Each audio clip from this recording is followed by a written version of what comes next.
Coach, first remind us how Abernathy finished up last year. We had a decent season last year. We ended up with several guys that we went through. I had an injury bug last year that was pretty significant for us. Played a significant role in the middle of our season.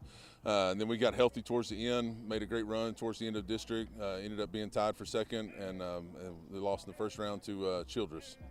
What's the attitude this year going 3A D2 to 2A D1? You know, I think it's a good fit for our kids. It's very tough. You know, football up here in the South Plains, the Panhandle part of the state, is very physical, very tough football. There's great teams all around. I think it fits our kids in the fact that we'll be with schools that are closer to our size. You know, we've been one of the smallest schools in 3A for the last 2 years, and so even dropping down to 2A, I think we're only the third or fourth largest in the district that we're in. So, but we're excited about the move and the challenges that are ahead of us. How many offensive and defensive starters are back? We're about 5-5 on the as far as starters go. You know, we've moved some people around from positions they were in last year, but you know, for the most part, we got about 5-5 back, and our kids that have stepping into new roles have done a great job so far. What do you think the strength of the Antelopes will be? I think our line right now, offensive and defensive line, is where our most returners are, and I think they've shown so far that to be the strength of our unit so far. Talk about your non-district schedule. You know, we start off with Stratford and Sunray, two great teams from up north. Both of them will be really big challenges for us, you know, but excited to play some new people that we haven't played before. Then we play Farwell, a team that we have not played in Abernathy in a really long time, so that'll be a new challenge for us. Then we play two little more familiar opponents with Littlefield and Freona. You know, both of those teams have great coaching staffs, hardworking kids, you know, and good teams to play. And then talk about the new look district. Man, it's a ringer, you know. New deal, new home, Floydada, and then Olton and Post, and all of those teams, man. Just great coaching staffs, you know.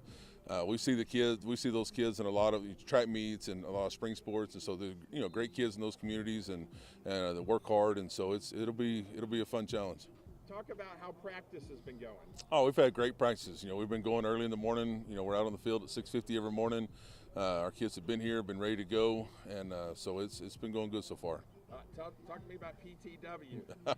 PTW is our motto. It's you know, Coach Davey brought that with him. You know, it's probably almost 15 years ago, and you know, it's play to win. You know, and that's our mentality. You know, you know, Coach Davey would always yell at everybody. You know, hey, we play the game to win the game. You know, and so make sure that we're giving great effort, that we're working hard every single day, so that we can try to get that win on Friday. What do you think the goals are for this year? Yeah, I think our goals are to have a strong start to the season, you know, and make sure that we're developing our full roster, you know, not just a few guys. Make sure we try to get everybody in, try to get everybody ready to go, because we'll need everybody in the district that we're in. You know, it's very tough. Our goals have always been, you know, our first goal is always to win your first district game, you know, and we want to try to be undefeated district champs, and then have a strong start in the playoffs and play as long as you can. Hey, Coach, you've been out here a hot minute now in Abernathy. What can you say about this community? Oh, the community is amazing. You know, it's starting my 8th year here. First 3 as an assistant, and then the last 5 as a head coach. And it's just it's a great place. It's a great place for kids. Our community really supports our school district, and it's just one of those places that you know, you get here and you don't want to leave.